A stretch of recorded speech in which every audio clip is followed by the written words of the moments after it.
Olá, meu nome é Luciana Barreto, estou aqui no Espaço Amelinha, Vitória da Conquista, Bahia. No dia de hoje, faremos mais uma das receitas do livro Alimentação no Planalto de Conquista, no período de 1930 a 1950, de Amélia Barreto de Souza.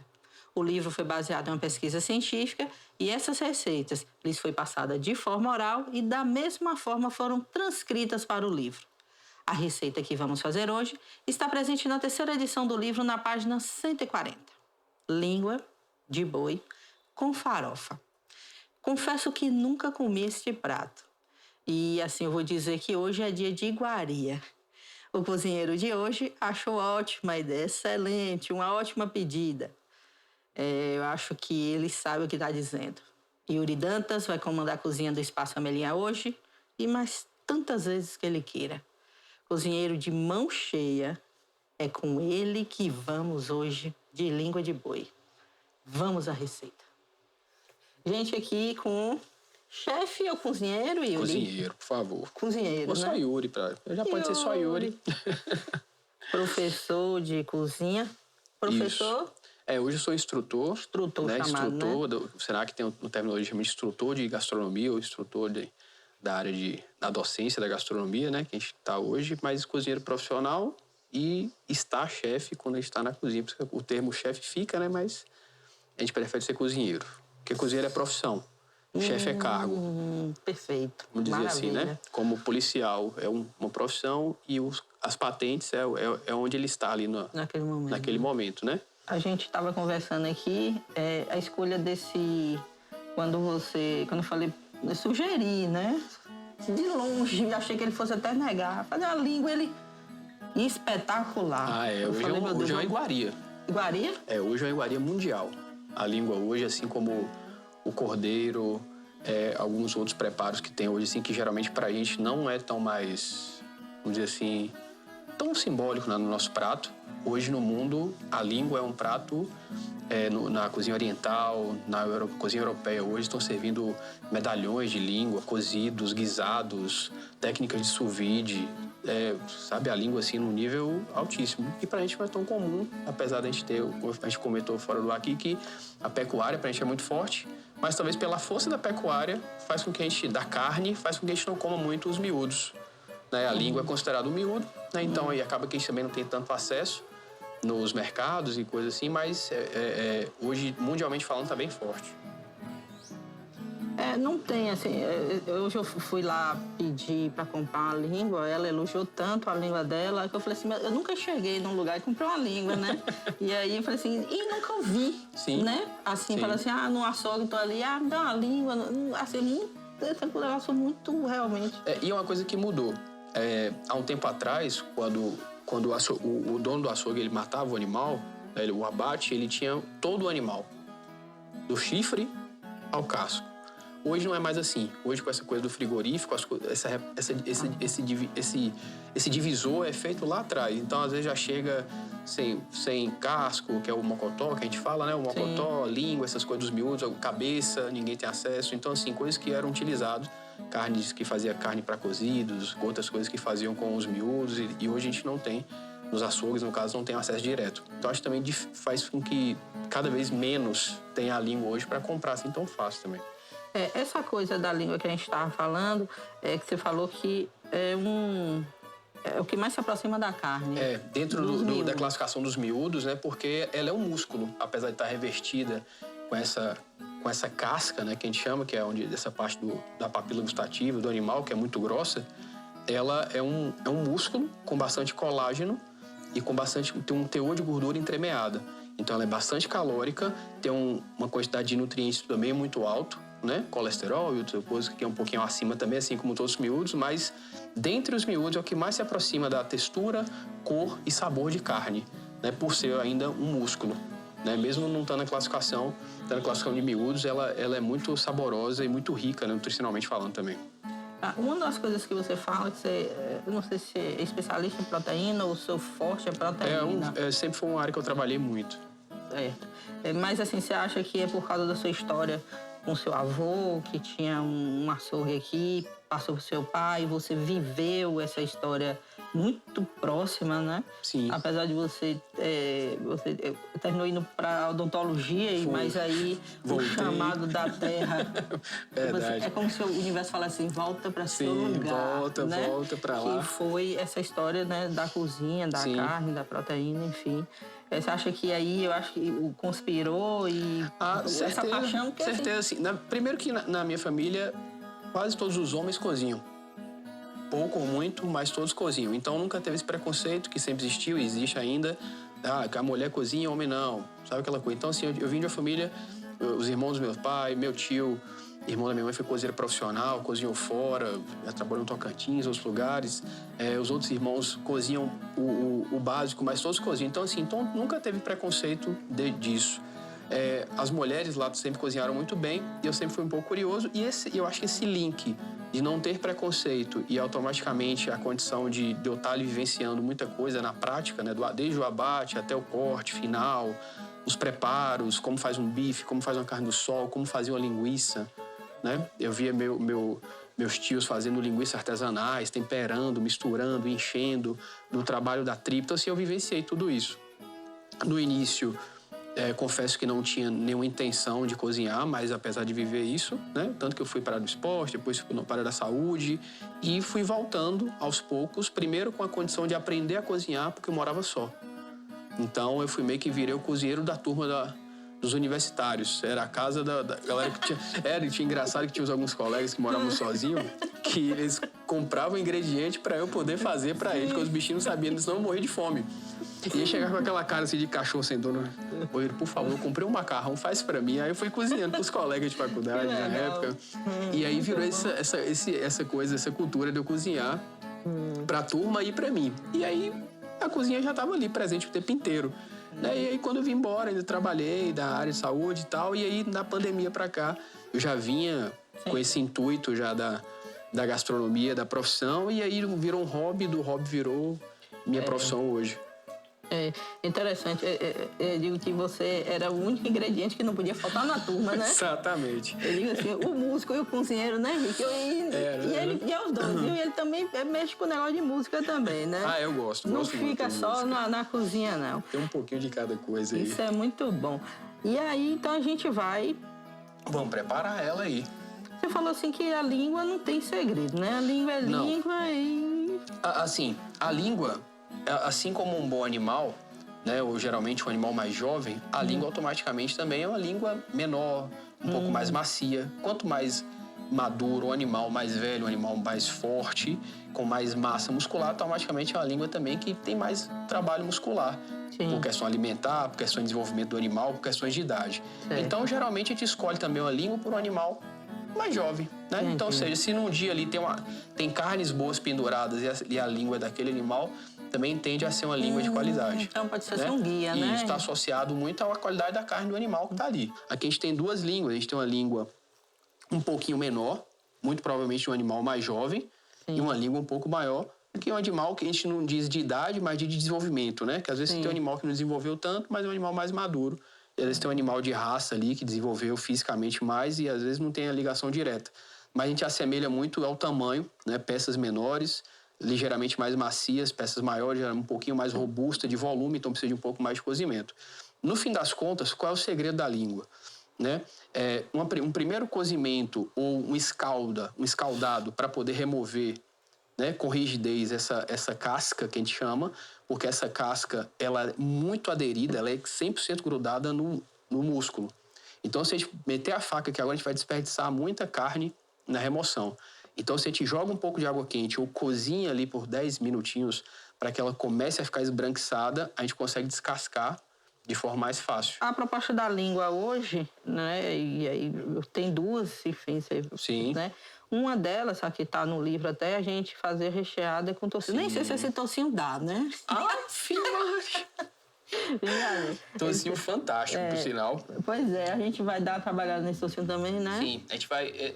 no livro fala do uso do tocinho, né? Sim. Aí a gente poderia usar de duas formas, que é usar o tocinho cru para ele meio que hidratar essa carne de dentro para fora. Sim. Mas como a gente falou, que já tem um teor de gordura da língua por si só, e também a gente pode ajudar mais também na questão do sabor, a gente pode dar um leve refogada nesse tocinho né, para tirar até um pouquinho do excesso do sal, gerar uma liberação de sabor e depois rechear. É um produto que vale a pena de experimentar, apesar da estética não favorecer. Não é? É engraçado. Eu tava falando pra minha mãe, ai meu Deus, eu não posso pensar na língua, mas eu acho. Ela falou que gostou, mas ela disse que não. Tem gente que só pode ver a língua depois de descascada. Se vê assim, não come. Eu não sei o que será de mim. Vamos ver. Se vê assim, não come. Tem gente que fala, eu até como, mas se eu não ver fazendo. Então lá, vamos lá. Vamos, a gente pode escaldar ela aqui. Pode jogar água quente aqui ou leva lá? Ou pode deixar na panela, a água já tá quente, né? Fervendo. A gente pode botar ela lá.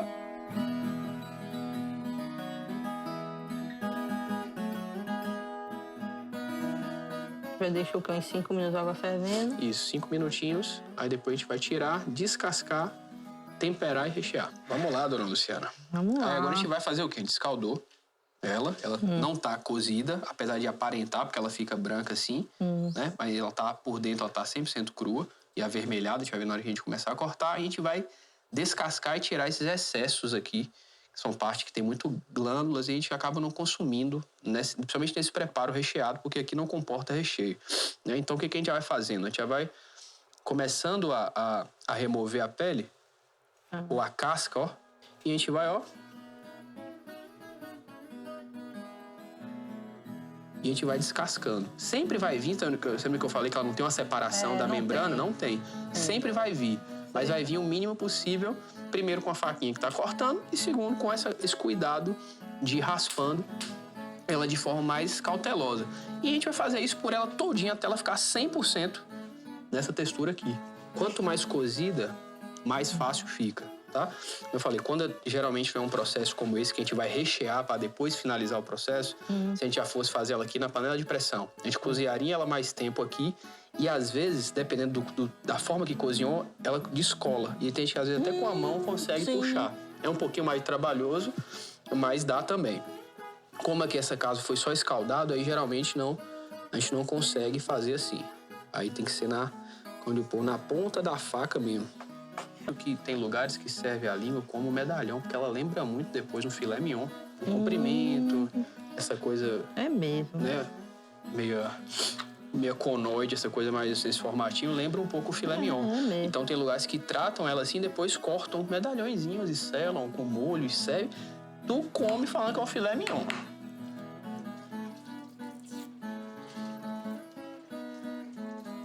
Na cozinha profissional, a gente vai falar assim, vamos cortar o tocinho em brunoise. Brunoise? É assim quadradinho, é? Quadradinhos menores. Né? Ainda tem uma variação. A gente faz um julienne, do julienne... Julienne é o quê? Aqui a gente tá em tiras. Aí o julienne seria as tirinhas aqui. A gente cortaria assim, ó. E aí faria o julienne. O julienne é isso. Pra depois fazer o brunoise. Cada um corte deriva do outro. Geralmente um corte em cubo sempre deriva de um corte longo. A cozinha não é uma coisa romântica, né? Não. Ela assim, é porque depende, tudo é do ponto de vista, né? Como você utiliza ela, né? Tipo assim, quando você tem a cozinha para ser o seu hobby, é aquele momento que você bota uma música, você vai curtir um som, você vai tomar um vinho, tomar uma cerveja, aquela coisa, e vai curtir ali. Quando você tem a cozinha como sua profissão, envolve muita coisa, né? E aí você não pode romantizar, senão não vai andar, não. Não vai pagar a conta, não. Você falou que quanto mais o alho... Quanto menor, né? Quanto menor a partícula que a gente faz do alho, da cebola, mais potente ele fica. Então, ou seja, você tem o mesmo ingrediente, só que em condições de sabor mais suave, mais adocicada ou muito mais potente, né? Ou seja, um alho pisado, ele é muito mais aromático, muito mais intenso, muito mais forte. Um alho cortado em lâmina, confitado, ele é muito mais suave, mais adocicado. A mesma coisa a cebola cortada em anéis, você come ela ali fritinha ou refogada, ela tem um adocicado bem intenso. Então aqui, o que a gente pode fazer agora? A gente já tá com a língua pronta, a gente vai fazer um furinho nela, né, no formato, no comprimento dela, e a gente já pode colocar do jeito que tá aqui. Ou a gente pode também amassar um pouquinho, se a gente quiser amassar um pouquinho de alho com sal para passar um pouco nela, fazer tipo uma pastinha, aproveitar que a gente tem o urucum também, para dar uma cor por fora, para ela não ficar tão pálida na hora que a gente estiver fazendo o processo ali como o mineiro chamaria de pingue frita, né? Que a gente vai fazer o preparo lá na frente, tá? A tua receita ela pede para usar o vinagre, assim. Sim. O vinagre seria para... O vinagre, ele vai dar uma condição de acidez, vai dar uma condição de tempero, porque era muito comum temperar as coisas com vinagre. É muito comum. Hoje o limão substitui de uma forma muito intensa. No caso, fala assim, não gosto de vinagre, poderia ser um limão? Poderia ser um limão. Ele vai entregar acidez, vai entregar sabor também, porque ele é um tempero, ele é um condimento de tempero. A diferença é que, no caso, o vinagre não oxida, o limão já oxida. Então, dependendo do que seria o preparo, o limão podia trazer um amargor.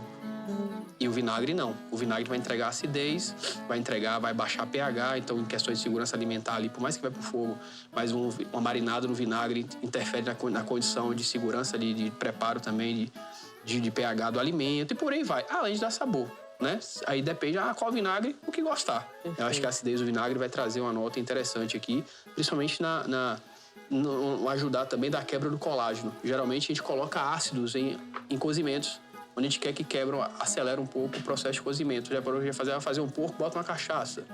Vai fazer um preparo, coloca um ácido. É pra isso? Ajuda, às vezes, um processo de quebra também. Então, pode ser também que já ajude, né? Confesso particularmente, não sei se a intenção da receita na época era essa, mas tem uma relação muito forte com quebra de fibra muscular também. Eu não quero fazer uma pastinha, eu tô só soltando esse som. Sim. Para ele ficar mais aromático. E depois... a gente sobrar um pouquinho aqui, a gente pode pisar um pouquinho com sal para passar por fora. Certo. Para dar um gostinho. Vamos pegar essa língua agora. A gente vai rechear ela. Vamos fazer o furo. Como eu falei aqui, ó, tem essa parte de baixo, então a gente nunca pode focar muito na parte da bordinha, não. A gente tem que focar mais do meio para cima aqui, ó. Certo. Pensando nessa linha aqui. Então, se essa linha média da língua, a gente tem que ver essa referência aqui, ó, e furar um pouquinho mais pra cima. Entendi. Né? Porque a língua ela é mais bojuda aqui atrás, então a gente tem que vir um pouquinho mais pra cima. Sim. E a gente vai entrando com a faca, ó. X, né? Aqui no formato de X e vai fazendo o furo. Tendo um pouco de cuidado pra não transpassar aqui. Às vezes acontece. Ó, a gente vai indo aqui na manha.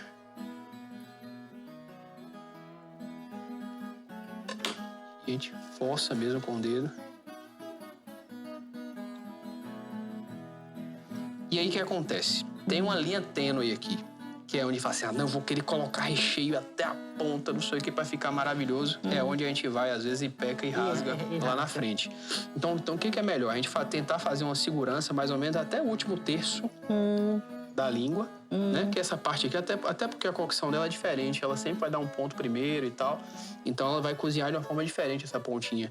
Então é bom a gente preocupar mesmo, claro, falar assim, ó, já tem uma faquinha que eu já sei que chega tipo um punhal, que é aquelas facas mais de corpo mais fino, que corta dos dois lados, você consegue chegar até cá na frente, mas aqui é muito fininho. Então, por segurança, a gente chegando até esse último terço aqui, ó, tá ótimo já pra gente fazer o nosso recheio, que foi onde mais ou menos a dimensão da faca que eu imaginei aqui, tá vendo?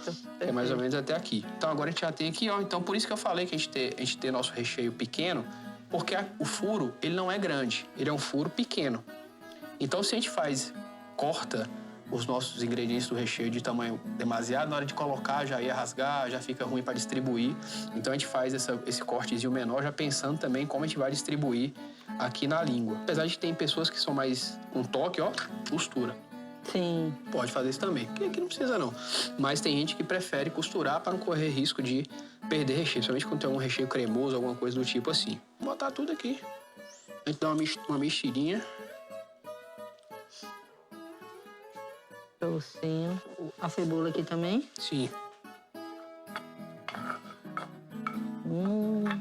Economizar alho não. A azeitona. Uma pitadinha de sal. Esse aí é pros dois, ou pra esse? Pros dois.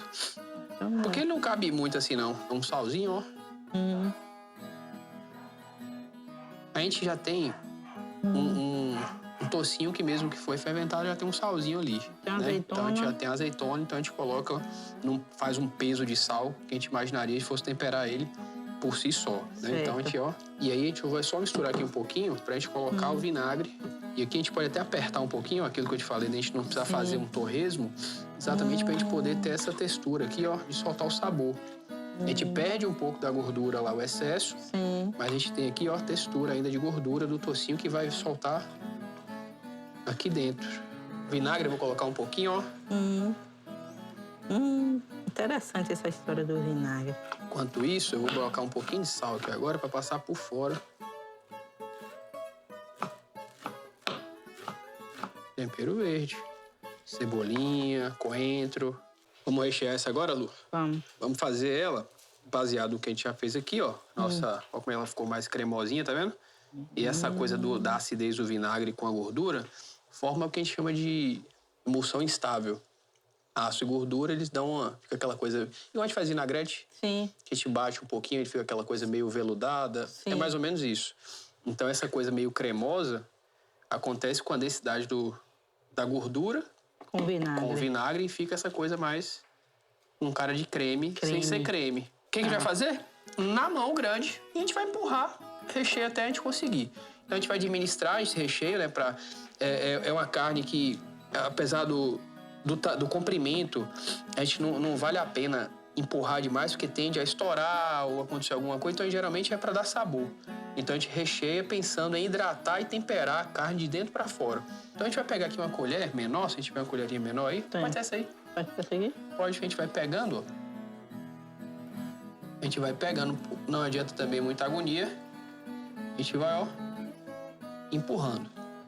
É igual aquela música, de dentro pra fora, de fora pra dentro. Exatamente. E aí vamos temperando o nosso... E a gente vai temperando. Olha a textura que ficou. Impressionante.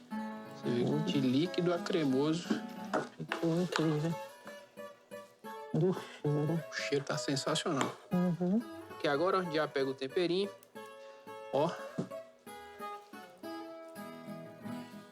Vamos passar esse alhozinho que a gente pisou um pouco a mais, com um pouquinho de sal, ó. Bem pouquinho de sal. Sim. Pra ela pegar gosto. Pronto, Lu. Nossa língua, ó. Nosso filé. Nosso filé especial que passaria batido em 28 países. O ideal é a gente fazer esse processo e deixar de um dia para o outro. Porque aí pega mais sabor. Aí fica fenomenal. Como a gente vai apurar, né? Se a pessoa gosta da língua, gosta de fazer esse preparo, compra uma, duas, três, faz tudo de uma vez. Maravilha. Congela, guarda, resfria. E você depois só vai preparar. Deixa ela já prontinha desse jeito aqui. Deixar aqui? Pode, você pode, do jeito que tá aqui, você pode enrolar direitinho, congela, a vácuo, embala. E depois você descongela corretamente e vai fazer o processo lá. Aí a gente agora vai pro fogão. Vamos pro fogão. Vamos colocar agora, ó, esse danadinho no fogo. Acomodar ela aqui, ó.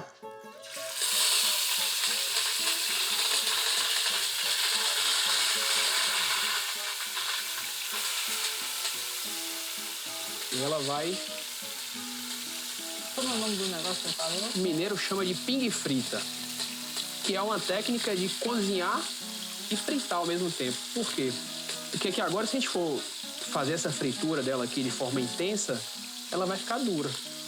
Então, o que a receita pede? Pede que a gente jogue água quente durante alguns processos dela aqui para ela cozinhar também. Então, o que acontece? A gente joga a água vai arrefecer a temperatura da gordura, vai entrar em processo de cozimento e ela vai cozinhar durante alguns minutos, dependendo da quantidade de água que a gente coloca. Então, você colocou, por exemplo, 2 conchas, vai cozinhar durante uns 6, 7 minutos. Só que a água evapora primeiro que a gordura. Então, a água vai tornar a evaporar e vai voltar a fritar de novo. Aí, quando a gente percebeu que ela voltou a caramelizar de novo, aí a gente percebe que ainda não cozinhou o que queria, mais concha de água quente. E aí ela vai cozinhando, e os mineiros chamam muito de pingue frita, que é o que eles fazem com costelinhas, coisas que tem osso, que tem necessita de uma quebra de colágeno um pouco maior, para fazer com que a comida fique mais macia. E com a aparência de dourado, frito por fora e cozido por dentro. Então é o processo que a gente vai fazer, que a gente vai virando ele aqui, vai fritando mesmo. E aí, na hora que a gente vê que já ganhou uma cor, vê que já ganhou uma cara, aqui a gente já entra com a água quente e aí vai cozinhando ela, né? Sempre protegendo com a tampa ali para na hora não espirrar. E a gente vai... A gente usou a própria gordura do tocinho, né? A própria gordura do tocinho, que aí vai aumentar mais ainda o sabor do processo. E porque quem não tem esse luxo, vamos dizer assim, faz com óleo comum mesmo, né? Não tem nenhum problema não, mas com a própria gordura que a gente fez do próprio refogado do nosso recheio, vai dar muito mais sabor, muito mais cor, vai dourar, vai ficar muito um aspecto muito mais... Até o cheiro que a gente tá sentindo aqui agora. Ó, perceba que a gente tá usando o calor, mas não tá com aquela potência. Eu tirei um pouquinho até da boca maior aqui pra gente ficar com meio a meio. Porque se a gente dourar também muito rapidamente, obriga a gente a tirar do cozimento. Porque se deu o ponto aqui e tá queimando, você vai continuar? Não vai. Então você obriga a tirar antes da hora, porque você acelerou o processo de caramelização. Então por mais que você molhe, por mais que você jogue água e abaixe a temperatura, ela já chegou numa cor muito forte. E aí, se ela for voltar a fritar de novo, ela vai começar com aquela cara de queimado. Ou você vai queimar para poder comer corretamente, ou vai tirar antes da hora para não ficar com a língua queimada. E não vale a pena, um negócio que demora tanto tempo pra gente preparar, ainda correr o risco de fazer errado aqui, né? Pronto, aqui agora eu já posso colocar um pouco de água. A gente agora já segura aqui, ó, a tampinha. E vagarosamente a gente vai colocando um pouco de água para não derramar também e não estourar muita gordura.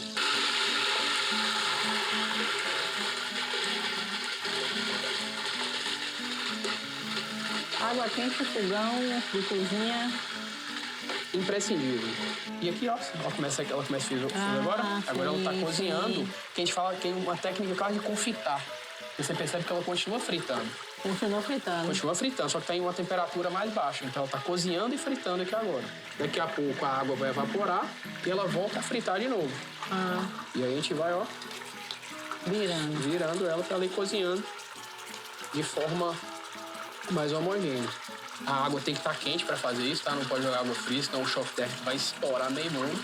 Então é necessário que a água que a gente coloca na gordura esteja em temperatura alta para não dar esse choque e a gente vai trabalhando. A gente pode fechar um pouquinho para ajudar no cozimento, para não evaporar tão rápido. E agora o processo é esse. E a gente vai... E aí vai colocando. Isso, até a hora que a gente achar que chegou no ponto. Pingue frita, pingue frita. Isso. O ideal é panela de pressão, Não, panela de pressão é para fazer cozidos mesmo, sabe? Mesmo, até daria para fazer na panela de pressão, só que a gente não ia dar essa condição de caramelizado, de pingue frita. De pingue frita. A gente poderia até fazer o quê? A gente ia fazer um cozimento rápido na pressão, ela ia ficar cozida, ia você ter que controlar muito bem para ela não passar do ponto, senão ela ficar muito dura. E depois a gente ia fazer esse processo de selagem. Né? Você ia tirar da panela de pressão com um pouquinho do caldo ali. É mais difícil controlar. Você tem que ter, falar assim, ó, já tem que ter feito alguns testes. Falar assim, ó, eu já fiz um teste uma vez, eu sei que são 15 minutos na pressão ou 20 minutos na pressão e eu tiro e selo. Igual a gente faz com lombo, mais ou menos, né? A gente abre a tampa da panela de pressão e deixa ela secar por ela mesma. Se a pessoa já tiver esse domínio, dá pra fazer porque ganha tempo. Agora, o método tradicional é esse. Põe na panela de pressão, daria o resultado final, mas a gente sabe que o sabor não tem como ser o mesmo. Não tem como. É aquilo que a gente fala, por que eu comia aquela vez no fogão a lenha? Aqui muda tudo do fogão a gás, esse cheirinho da fumaça que tá aqui, permeando aqui, ó, isso defuma, isso entrega sabor, né? Tem todo esse quê, né, de cultura e de aroma que a comida traz diferente. Isso aí é incomparável. Incomparável. Isso aqui é cheiro de fazenda, cheiro de casa de vó. Cheiro de casa de vó. Isso aqui é bom demais. Começou a caramelizar de novo. E a gente vai, ó, esfregando ela na panela. Pra quê? Pra não deixar pegar o fundo. E automaticamente a gente chama na cozinha de deglaçar, né? A gente vai soltando. Isso é uma coisa legal também. Que a água faz. Quando começa a secar a gordura, esses resíduos eles começam a fritar de novo e começa a caramelizar e pegar no fundo. E esse pegadinho do fundo é o ouro da cozinha. O sabor tá todo aqui. Vou botar mais um pouquinho de água agora.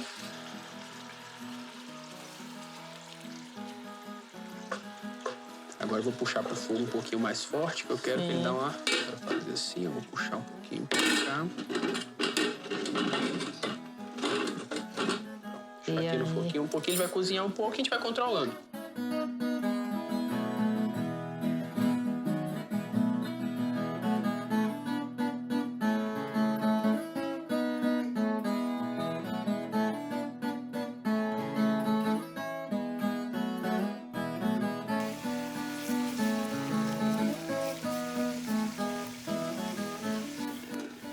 Fazer nossa farofinha para acompanhar.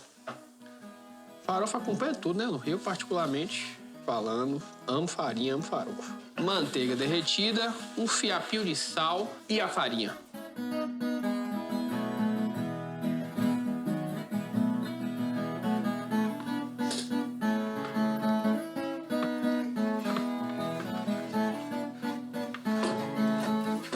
E farofa, na verdade, como de pô, tem muito segredo, não. É manteiga boa, sal e torrar. E torrar, né? É ficar aqui, ó, passando ela pra ela ir pegando.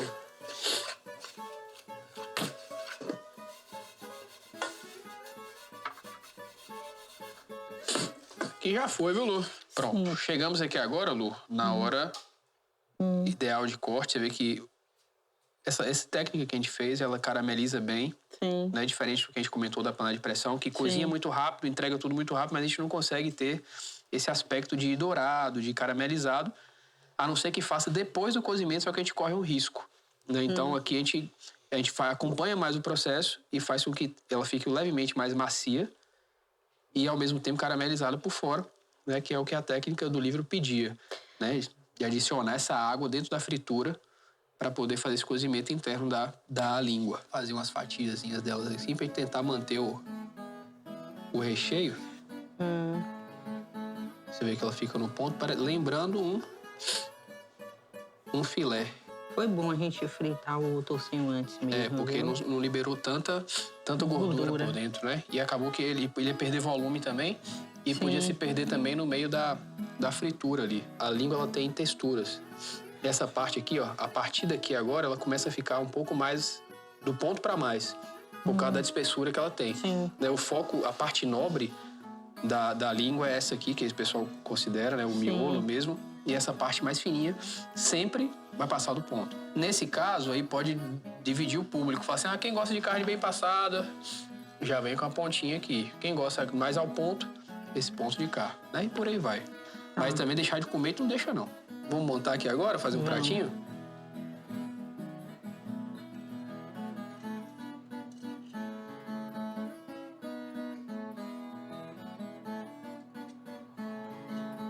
Vou botar agora nossa farofita. Vai botar agora um pouquinho do ouro, que é um pouquinho dessa gordura que tem o colágeno. Não fazendo chama de graxa. Você já ouviu esse nome? Já. E agora um temperinho verde. Chegou a hora, né? Chegou a hora. Tá apreensiva? Tá não, tá apreensiva. Eu ia comer até um ovinho aqui, mas... Não fique apreensiva. Eu vou lá. Experimente. Viu? Eu vou lá, porque foi você que fez. É isso. Pense, mistura com a farofinha logo pra Você, poder Diego, ter fazendo, essa eu como qualquer expectativa. coisa. Hã? Experimente com a farofinha, isso. Assim, Faz logo. né? Porque aí você quebra essa coisa da textura. É como eu falei, como ela esfria um pouquinho, é um prato para comer quente. Ela sai do fogo, coloca na mesa e a gente come. Por quê? Porque como ela tem muito colágeno, ela acaba enrijecendo um pouquinho quando ela esfria. Mas a textura, ela tende a ser mais macia. Quanto mais quentinha, mais macia ela fica. Tô nervoso, viu, Lu? Você não falou nada até agora, tá aí comendo. Vou até tirar um pedacinho aqui dessa ponta de cá, pra saber se eu não errei. A gente erra, né? Acontece. Se brincar, erra mais do que acerta. Se eu já comi, eu posso até já ter comido, viu? Porque cortada. Em forma de medalhão. Tá bom. Tá bom. Tá bom. Tá bom. Passei no teste? Passou. Tava nervoso. Vou lhe dar um certificado. Agradecido. É bom a gente quebrar esse tabu e fazer assim, um produto que a gente, às vezes, tem tanta dificuldade, ou tanto medo, ou tanto receio de comer ou de fazer. Né? Realmente não é tão simples, não pela dificuldade, mas pelo tempo que leva. Né? Bastante demorado. Mas é um prato legal de fazer, de comer. Eu acho que essa composição do miolo aí, esse tempero que a gente fez, achei bastante interessante também. E Yuri, assim, eu digo assim, ainda bem que eu comi. Assim, a primeira vez que eu como, feito por essa pessoa incrível, assim, chefe. Gentileza. Cozinheiro. Cozinheiro, melhor. Cozinheiro de primeiro. Primeiro agradecer. Eu que agradeço. Essa tarde. Devo essa visita aqui, já tem um tempo. Já vem um tempo aqui que eu venho Mas como diz meu pai, a fruta só dá na hora, né? Exatamente, tudo tem a hora Tinha certa. que ser hoje, com chuva e... Com chuva, arco-íris, sol, tudo. Então, visitas, tem tudo aí. tudo. Né? Então, gente, agradecer por comer língua, né? Agora comer. tem convidado aí esperando. Exatamente, também, né? para não esfriar aqui, porque senão a gente toma bronca. Senão a gente toma bronca. Gente, muito obrigada. Agradeço. Gratidão. Equipe, um beijo. Pode me convidar outra vez. Não, não convidar não. Você é convidado vitalício. Pronto. Não dá ousadia, não. Convidado vitalício. Não me dê ousadia. Yuri Dantas. Obrigado. Até a próxima receita. Valeu.